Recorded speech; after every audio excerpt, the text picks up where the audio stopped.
देखो, जिस तरह से बीजेपी आज ओबीसी का आधार लेकर मोदी जी को ओबीसी के है करके बोलकर एक प्रकार का ओबीसी का ही अपमान कर रही है।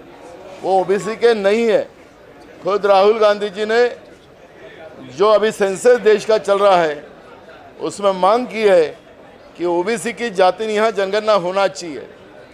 अगर मोदी जी ओबीसी के रहते तो जो सेंसस चल रहा है देश में तो उसमें ओबीसी की जाति यहाँ जनगणना की गई रहती।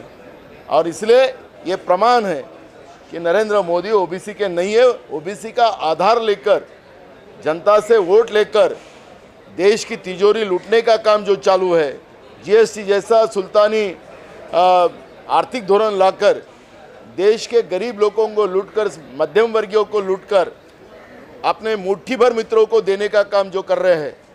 रिजर्व बैंक का रिजर्व फंड आज पूरा खत्म हो चुका है। देश की तिजोरी लूटी जा रही है और ये सवाल करने का अधिकार जनता को है। वोट देने का अधिकार जब है तो जनता को, सरकार को जवाब पूछने का भी अधिकार है। लेकिन मोदी सरकार, बीजेपी ये कहती है कि उनसे सवाल पूछने का कोई अधिकार नहीं है आपको, तो उनको लोकशाही मान्य नहीं है। और लोकतंत्र अगर तुमको मान्य नहीं है तो सत्ता छोड़िए, ये मांग कांग्रेस की तरफ से हम करते हैं। देखो, ये कोई भी जुडिशियल इसमें बैठता नहीं है और इस तरह की कोई भी केस नहीं बैठती। किस तरह से गुजरात और केंद्र सरकार के दबाव में ये घटना हुई, ये आज भी हास्यास्पद है। राहुल गांधी का डर मोदी सरकार को और बीजेपी को जो पैदा हुआ है और उसी का वजह है कि कोई भी प्रक्रिया का पालन न करते हुए इस तरह की कार्रवाई की गई है। इसका हम निषेध करते हैं।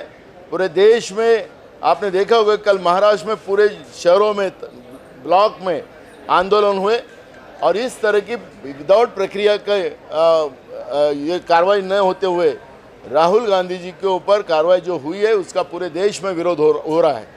मोदी सरकार का पतन शुरू हो चुका है। जिस तरह से सत्ता का दुरुपयोग करने का काम मोदी सरकार कर रही है और देश की जनता में गुस्सा चालू हो गया है। किसानों में हो, कर्मचारियों में हो, युवाओं में हो, महिलाओं में हो, गरीबों में हो, सब में बीजेपी का और नरेंद्र मोदी का गुस्सा शुरू हो चुका है और मोदी सरकार का पतन शुरू हो चुका है, क्योंकि वो गांधी के बाटे गए हैं। जब भी गांधी के बाटे, जब अंग्रेज भी गए थे तो अंग्रेज को भी देश छोड़ के भागना पड़ा। ये राहुल गांधी है और इसलिए राहुल गांधी के अगर बाटे गए हैं तो अब मोदी सरकार का पतन शुरू हो चुका है।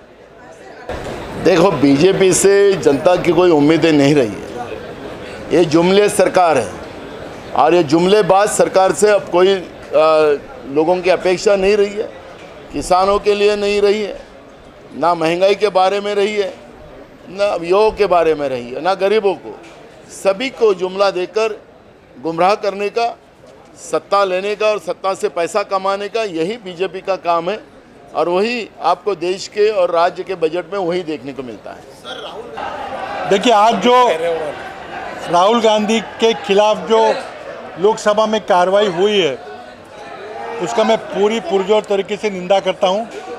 इसका एक ही मतलब है कि नरेंद्र मोदी राहुल गांधी जी की बढ़ती लोकप्रियता से डरे हुए हैं। राहुल जी ने जो अडानी और नरेंद्र मोदी के संबंधों के बारे में जो सवाल उठाए हैं उसका जवाब देने से नरेंद्र भाई कतरा रहे हैं। और जैसे ही सूरत कोर्ट ने 2 साल की सज़ा सुनाई, हमें अंदेशा हो गया था कि इनको ये राहुल जी की सदस्यता निरस्त करने का इनका विचार है। वही आज उसका अंदेशा सही निकला और ये बिल्कुल बदले की भावना से की गई कार्रवाई, इसका हम पूरी पुरजोर तरीके से निंदा करते हैं। ये लड़ाई कोर्ट में चलेगी, ये लड़ाई पॉलिटिकली लड़ी जाएगी। हम पुरजोर तरीके से लड़ाई लड़ेंगे और हमें विश्वास है कि देश की जनता राहुल गांधी का साथ देगी। वो जो कोर्ट का जो निर्णय आया उसके बाद लोकसभा की सदस्यता उनकी रद्द हुई है। यही बात रहती है कि ये जो पूरा निर्णय है और जो हम एक बहिष्कार करें या इस निर्णय को विरोध करें, इसीलिए करें क्योंकि ये सिर्फ राहुल जी के बारे में नहीं, राहुल गांधी एक व्यक्ति है, एक लोकसभा सांसद के बारे में नहीं, लेकिन जो हमारे राज्य में और हमारे देश में लोकतंत्र को जो धोखा निर्माण हो रहा है उसी के बारे में हम बात करते आए हैं। और वो आज सिद्ध हो रहा है सबके सामने कि हम जो बातें करते आए हैं वो तो प्रूव हो रही है कि लोकशाही को धोखा है, लोकतंत्र को धोखा है, हमारे संविधान को धोखा है। ये बात आज साफ हुई। डर तो अच्छा ही होता है, क्योंकि जब सरकार के मन में डर होता है तो ऐसे कार्रवाई होती है। लेकिन अगर हमारा देश सचमुच अभी लोकशाही की तरफ बढ़ता होगा तो ऐसी कार्रवाई नहीं होती। अगर आप देखें तो आज जो हुआ है वो लोकतंत्र के खिलाफ है, हमारे देश के जो सिद्धांत है उसके खिलाफ है। बीजेपी कह रहे कि माफ़ी अगर मांगते अहंकारी है वो, अगर अहंकार के कारण माफ़ी नहीं मांग रहे, माफ़ी मांगते तो शायद सजा भी कम हो। मैं बात दोहराना चाहता हूं कि ये बात सिर्फ एक एमपी की नहीं, ये बात एक सांसद की नहीं, ये बात राहुल गांधी की नहीं, ये बात पूरे देश में जो सत्य बोलते हैं, सत्य के साथ खड़े रहते हैं, उसकी रही है, लोकतंत्र की रही और संविधान की रही। 2024 के इलेक्शन को देखते हुए इस प्रकार से राहुल गांधी को रोका जा रहा है या ऐसे समय उनको अंदर भी बोलने का मौका नहीं था, बाहर भी बोलने का जो मौका था तब डिस्क्वालीफाई किया गया है। और अगर आप देखें तो हम भी यहाँ भी यही बात कहना चाहते हैं कि सत्य के साथ जो खड़े रहते हैं उसकी आवाज़ दबाई जा रही है। और ये सिर्फ राजनेताओं की नहीं, पत्रकारों की भी होने लगी है।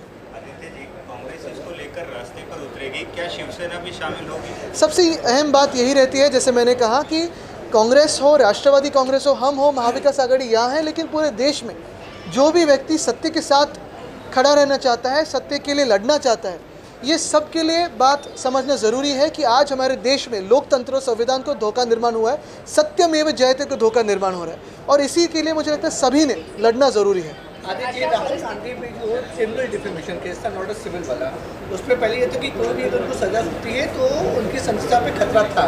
कांग्रेस की ये कहना है कि सेशन कोर्ट नहीं गए, हाई कोर्ट नहीं गए, सुप्रीम कोर्ट नहीं गए और ये डिसीजन आ गया। बिल्कुल, लेकिन अगर ये डिफेमेशन पे ऐसे बातें होने लगी, सांसद को ऐसे होने लगा, तो आप और मैं तो क्या है फिर? आपको लगता है कि जल्दबाजी हो गई इसमें थोड़ा सा, क्योंकि उनको जल्दबाजी नहीं, ये तो प्लान है कि लोकशाही लोकतंत्र को खत्म करने का जो प्लान है वो आज सिद्ध हो रहा है। पिछले 70 साल में डिफेमेशन के केस में किसी वक्तव्य के बारे में 6 महीने से ज़्यादा किसी को शिक्षा हुई नहीं है, लेकिन इस पहले बार ये है कि 2 साल की उनको सज़ा सुनाई दी गई। और जो सज़ा हो गई है उसकी रिएक्शन आज तुरंत लोकसभा में दिखाई गई। 2 साल की शिक्षा होती है तो उसके ऊपर क्या है इसके बारे में पहले निर्णय हो चुका है, और उसके तहत इमीडिएटली यानी राहुल गांधी अगर ऊपर अपील करते तो शायद मुझे लगता स्टे मिल सकता है, अभी भी मिल सकता है, लेकिन उसके पहले ही तुरंत उनके ऊपर कार्रवाई की गई। पहले लक्षद्वीप के राष्ट्रवादी के एमपी है फजल, उनको भी ऐसे ही एक शिक्षा हुई, कोर्ट ने उनके खिलाफ डिसीजन दिया तो इमीडिएटली उनकी सदस्यत्व उनको निलंबित किया गया या उनको टर्मिनेट किया गया।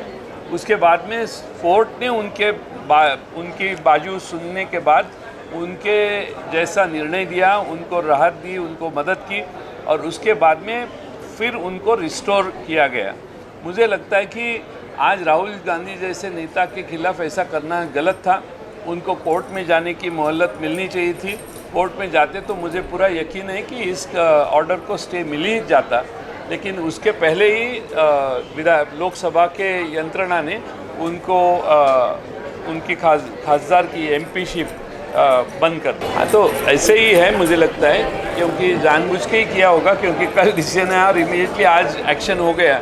ऐसे कभी होता नहीं है, 2-4 दिन का अवसर तो होना ही चाहिए था, लेकिन ताकि वो कोर्ट में जाके उनको कुछ राहत मिलती है कि नहीं वो कोशिश करते, लेकिन इमीडिएट निर्णय हुआ, ये इसके बारे में बहुत आश्चर्य है।